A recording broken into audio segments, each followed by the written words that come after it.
Hey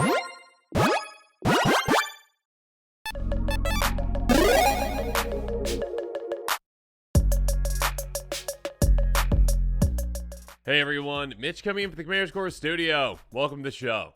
So on this episode, we're going to be talking about what might be the coolest commander I've ever seen, the coolest design. I mean, this just takes so many different elements together and just makes it perfect. It's got flavor, it's got function, it's got a very, very old, and yeah, I'm glad they brought back mechanic. Let's jump into King of the Oathbreakers. What an awesome name as well. A 3/3 Flying Spirit Noble for 2 white black. Whenever it or another spirit you control becomes the target of a spell, it phases out. Phasing is back in a big way with this, and of course phasing means that you treat it and anything attached to it as though they don't exist until your next turn, so it's kind of like being exiled-ish, like it's just gone, but it doesn't actually leave the battlefield. So, you know, if it's got an aura on it, if it's got +1/+1 counters on it, those stay. Those will stay. I mean, that I should say, or any other spirits you control, essentially, that are phased out. And of course, when they phase back in, yeah, you don't get any ETBs or LTBs or whatnot. Again, they're technically not gone. They're just kind of there, but not there. It's kind of a weird mechanic. Anyways, whenever it or another spirit you control phases in, you create a tapped 1/1 white spirit creature token with flying. So, the more times that your spirits go away and come back, go away and come back, go away and come back, the more spirits you get. You can kind of double up your army if with the right spells, essentially. If you can target all of your spirits, you can say, you know what, let's just, yeah, phase them all out, bring them back in, double it up. Now, keep in mind, those spirits do come into play tapped, so that is a downside. There are ways to work around that, of course. You are in white. There are plenty of ways to untap your army, and there is a way that it can be quite expensive to ensure that they just basically come into play untapped, essentially, too, so that you can block with them right away or swing right away. Now, that being said, again, this is a commander that is going to be very, very, very, very, very, if not impossible to kill. I was going to say very tough, but I missed tough. Anyways, impossible to kill because once it's in play, if your opponents do not have a Wrath, they really cannot deal with it, because if they are, say, you know, targeting it with a spell, it's just going to phase out. I guess I should say abilities can still take it out, yes. The vast majority of times, though, players are going to be using spells to try to take something out, and a target removal will not work on this at all. So there you go. It's quite fun. Now, this also has the potential, again, to make a massive army, and again, all your other spirits also get this benefit, essentially, that they are incredibly difficult to take out. Now, they can go away temporarily, so again, if your opponent's like, okay, I just need to get through, and they only have one blocker or whatnot, I'll target it. Sure, they'll come back and get another spirit, but, you know, I can get through on you. So there is kind of that aspect to it, that any spell targeting can be a slight downside, but again, the upside is there. And yeah, there are some massive cards, some very old cards that work incredibly well with this, and I cannot wait to talk about them because, well, I love when commanders utilize, you know, just off-the-wall mechanics, off-the-wall, you know, strategies, and then the kinds of cards that you can utilize them are just useless, basically in a lot of other commander decks out there, but with this one, it is perfect. So I love this design. I am so excited about it. I think it's going to be a very popular commander. I think players are going to be, well, just chomping at the bit to build a deck around this one. So let's jump into it. Let's jump into the budget buys, the cards that are less than $1, and the price your picks, cards that are more than $1, cards outside of my budget. And yeah, there's a lot of great ones. So make sure you check out that card list link in the description below, of course, if you're interested in this commander. I think cards that work well with it might go up in price quite quickly. So yeah, make sure you check that out. Now, with all that said, let's jump into those budget buys. We're going to be starting off with a weird one. And Rule Slayers out there, please, please, please help me and correct me, but I believe I'm correct on this. Scapegoat seems like a card that can work perfectly with this deck. It's an instant for a single white mana. Sacrifice a creature, then you return any number of target creatures you control back to their owner's hand. So, essentially, you sacrifice any of your creatures. Again, you're going to have a lot of creature fodder with this commander once you get things going. Again, let's say you have 10 spirits. Cool, sacrifice one of them, not your commander, you know, something else. And then when you sacrifice that, you can target literally every other one of your creatures. Now, normally this would bounce things back to your hand, which again, would definitely not be good for tokens.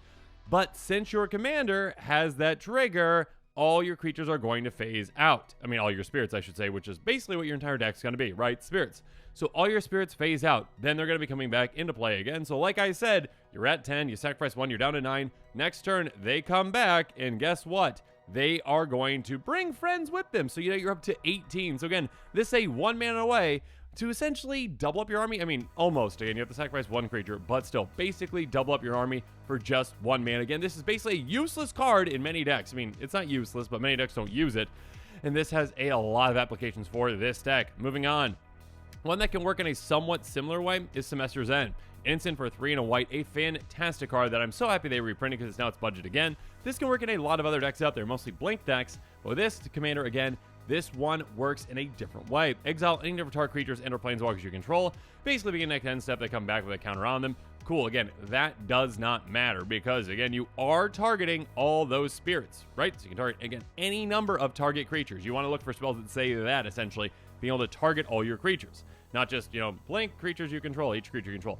That won't work. You need to be able to target. So you target all your spirits, then, again, they come back, they bring a friend, you double up your army again for 4 mana. Yeah, that's quite good. Next up, the Least Reverent Medium. This is huge. This is massive. This is not a spirit, so keep that in mind. That being said, obviously, there's certain cards you can have, that can help save it if you need to. Obviously, like I just talked about with Semester's End. That being said, hey, say 3/4 Human Cleric. At the beginning of each end step, create X 1/1 white spirit creature tokens with flying or X the number of tokens you create this turn. Again, you are going to be making a ton of tokens. They come back when they're phasing back in, right? It's on your upkeep. I believe that's correct. Correct me in the comments below if I'm wrong on that. But it's coming back in.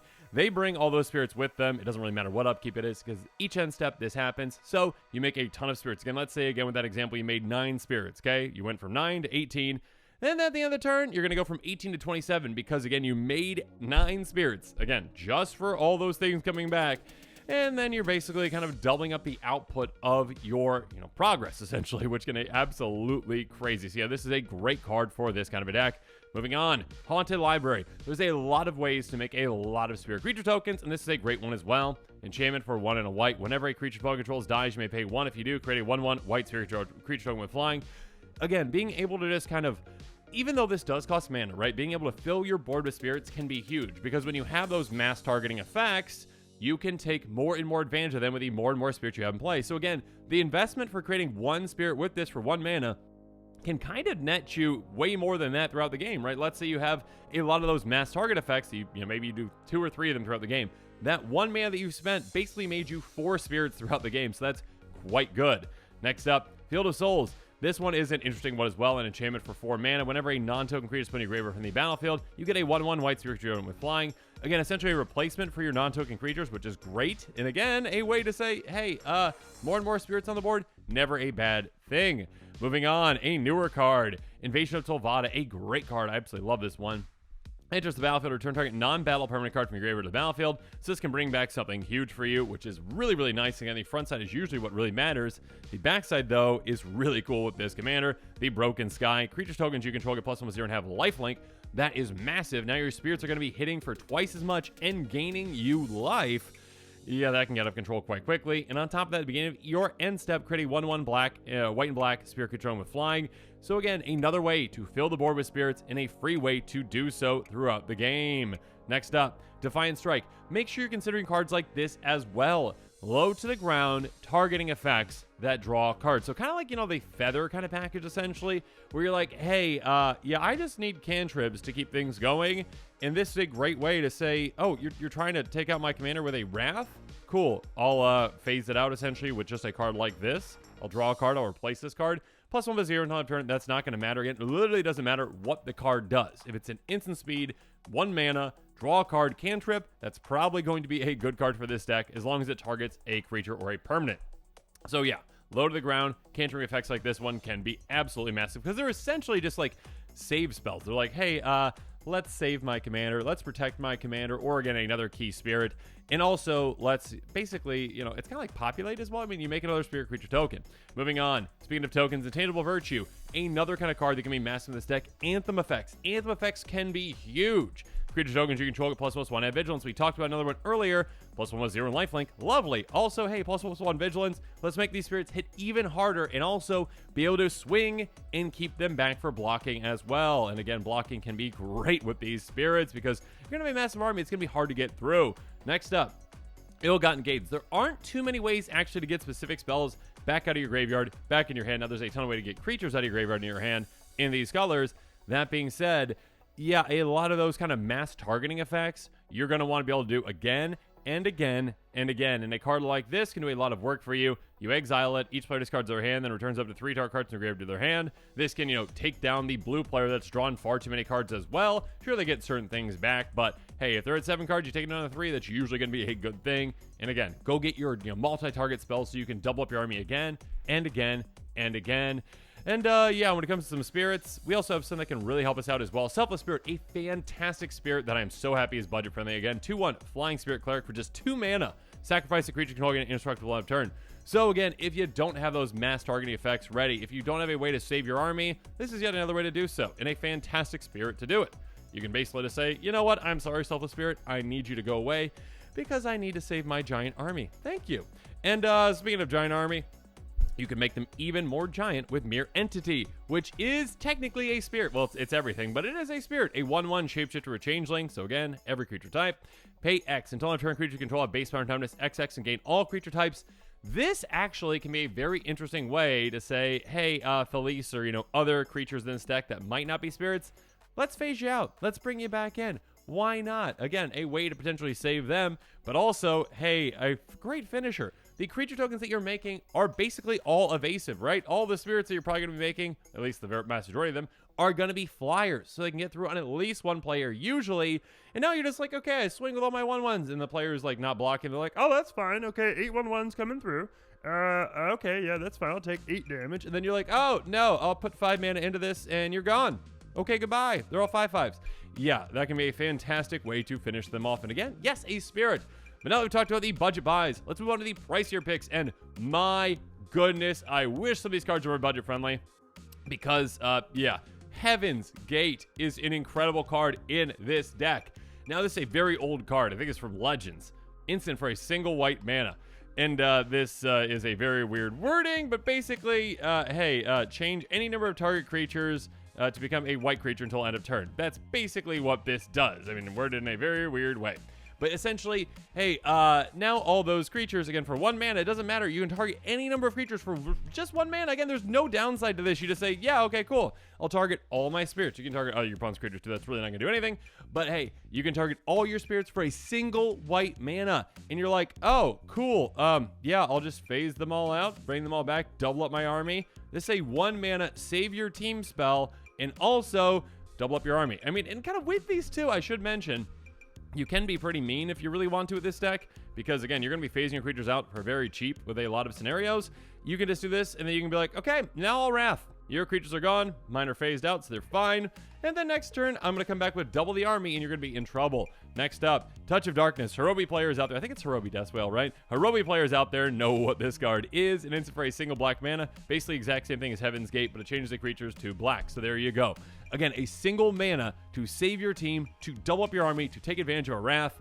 What's not to love about this? Next up, Cauldron Haze. This used to be budget, people. Please reprint it, Wizards. This card is incredible. 1 in an Orzhov instant. Choose any of target creatures. Each of those creatures gains persist until end of turn.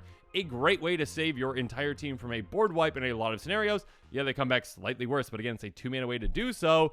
Or, I mean, if they have, Undying, then they come back fine. But regardless, this is a great card for this kind of a scenario again, because, hey, it doesn't matter that your creatures gain persist. They are going to phase out, because there you go. You're like, oh, yeah, just 2 mana. Okay, cool. My team's gone. They survived this Wrath. Yeah, actually, I guess the least, any of those other non-spirits would still survive Wrath and come back.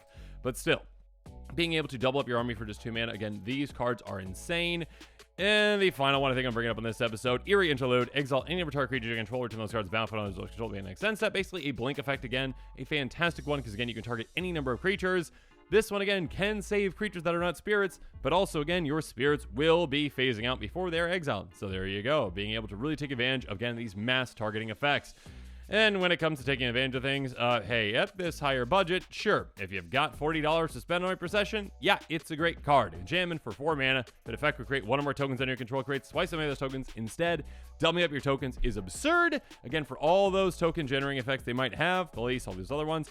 But of course, with your commander's trigger, I mean, your commander's triggered all those other spheres coming into play, trigger, there you go. When they phase back in, double up that army every single time. This can get just absolutely absurd. Next up, $30. Amulet Vigor. That's a very expensive card. Whenever a permanent enters the battlefield tapped under your control, untap it.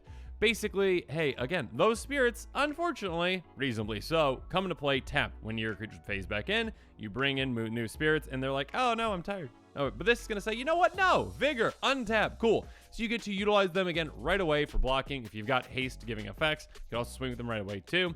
Again, like I mentioned earlier, anthems are great. Loaded ground anthems like this one are fantastic. Honor the Pure. White creatures you control get +1/+1. Again, these spirits that you're generating are white. There you go. +1/+1, doubling up their power can be massive. Again, for just 2 mana, that is pretty great.